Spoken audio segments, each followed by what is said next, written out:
Hi and welcome back to the channel.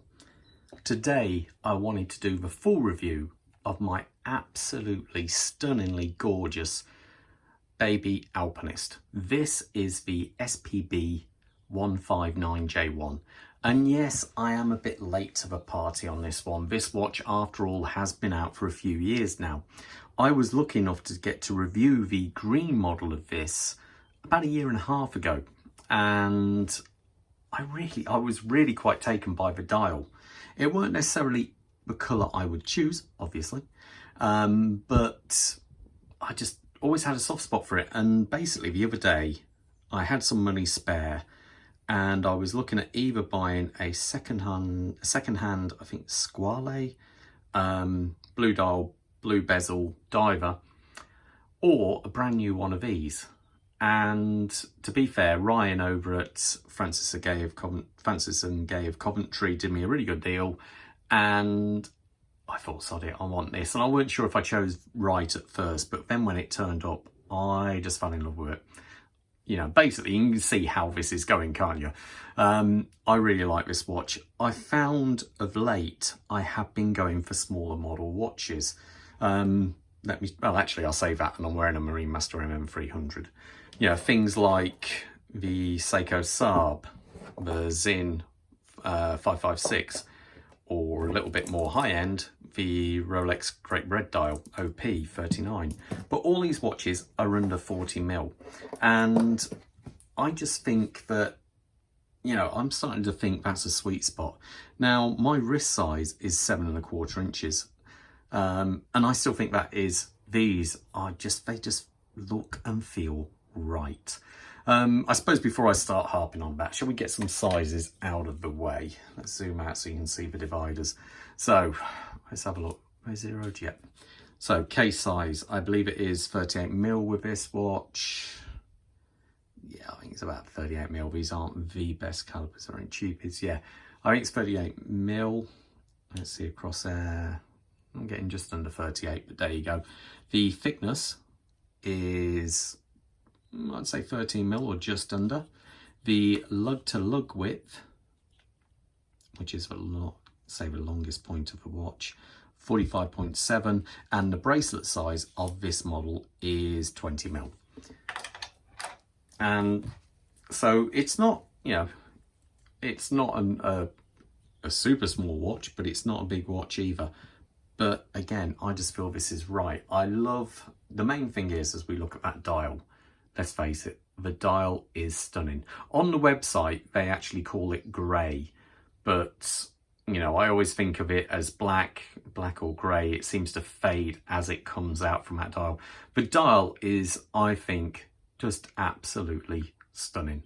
I love the crater effect when you zoom in really close and you see all those kind of, you know, the raised divots, like sand almost across that dial. I just think it's absolutely stunning.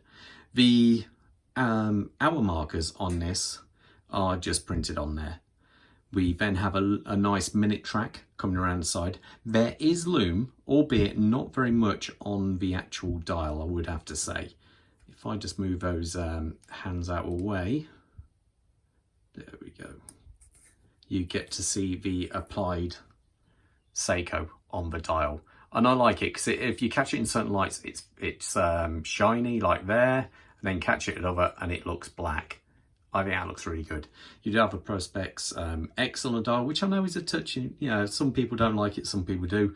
I personally like it and think it looks really cool.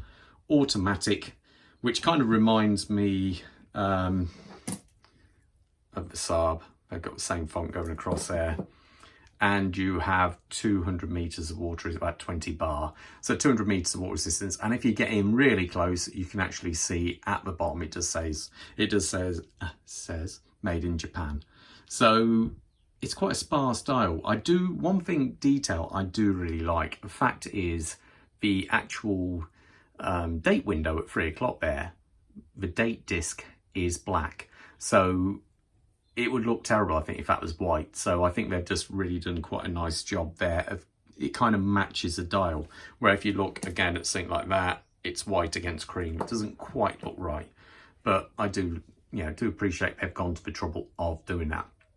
The actual handset on this, cathedral style hands, I think you've got here, are kind of polished, but they do catch the light in certain ways, so you do get a certain glint off them.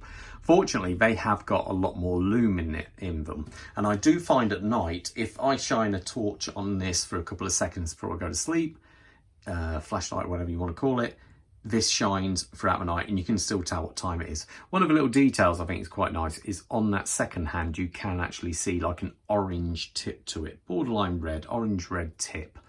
And I say also that the minute hand also goes all the way out to the minute track, as I really like when I set my watches, I like them to be accurate. So that's looking at that. As we come out to the actual crystal, it has ever so much subtle dome to it. You can see the distortion also on it, so it's double domed. You can see the distortion on there, and it's just ever so nicely cleared done. It is sapphire crystal on this. I believe there is AR coating as well. As we come out from that, we do have a nice shiny bezel, all polished around the sides, albeit I think it's a shame they didn't go with something like the Saab. I think the Saab has got a sort of like slightly better casework on it, but it's just it's so hard not to like, because it just feels nice. It just feels so well done. So they have done a real nice job in there. It's polished inside from the lugs. This model unfortunately doesn't come on a bracelet. If you want to get the actual bracelet for this watch, I think in the UK it's £150. In the US it's around about £170. But I've done a hack which I'll do a separate video for, and I can actually get this to work with it.